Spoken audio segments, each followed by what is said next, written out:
inconscient, je suivais tous les vents. Dans cette position, en Christ, je retrouve l'espoir.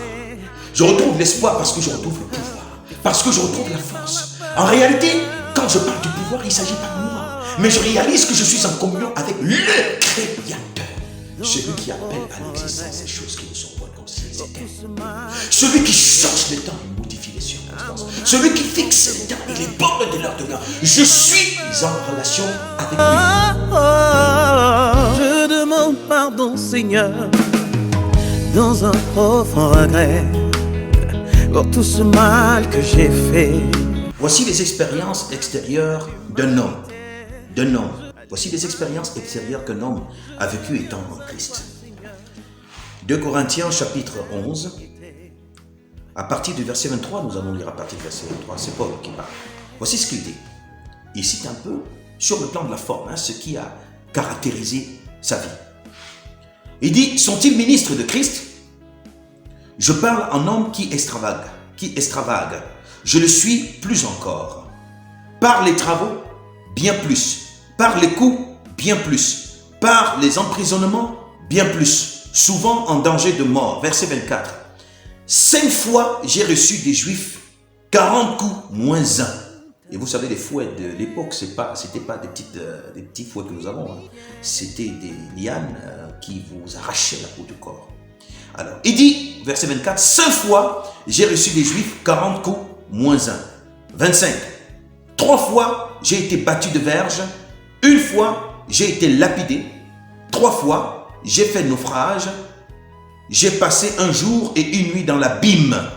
Verset 26. Fréquemment en voyage, j'ai été en péril sur les fleuves, en péril de la part des brigands, en péril de la part de ceux de ma nation, en péril de la part des païens, en péril dans les villes, en péril dans les déserts, en péril sur la mer, en péril parmi les faux frères. Verset 27. J'ai été dans le travail et dans la peine, exposé à de nombreuses veilles, à la faim et à la soif, à des jeûnes multipliés, au froid et à la nudité. Verset 28. Et, sans parler d'autre chose, je suis assiégé chaque jour par les soucis que me donnent toutes les églises. Verset 29.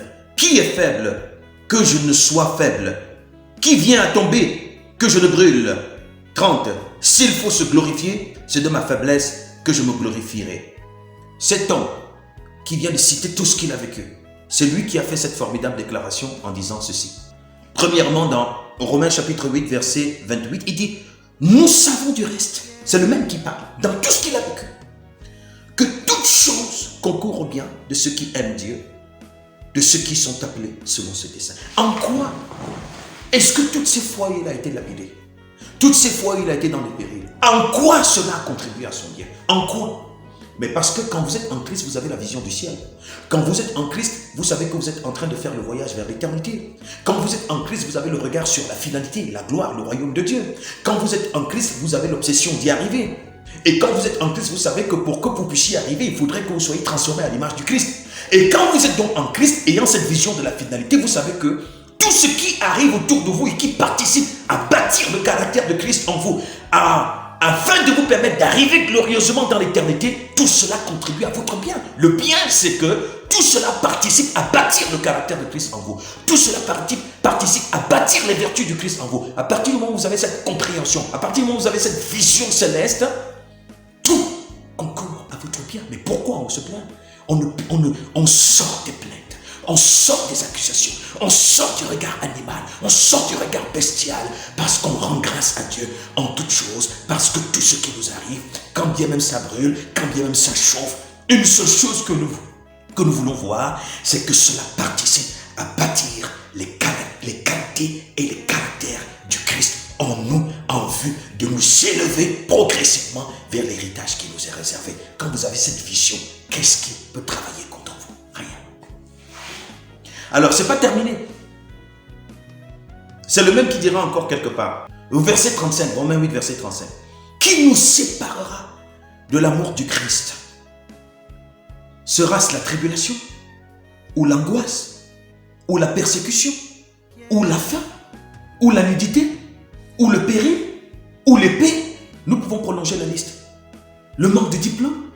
le manque de reconnaissance des autres, le fait qu'on m'ait rejeté, le manque de moyens matériels en abondance comme les autres en possèdent, le fait de ne pas avoir un visa, le fait de n'avoir pas pu se marier, le fait de n'avoir pas pu d'enfants. On peut prolonger la liste. Il dit, qui nous séparera de l'amour de Christ? Sera-ce la tribulation, ou l'angoisse, ou la persécution, ou la faim, ou la nudité, ou le péril, ou l'épée? Verset 36, selon qu'il est écrit, c'est à cause de toi qu'on nous met à mort tout le jour, qu'on nous regarde comme des brebis destinées à la boucherie. Verset 37.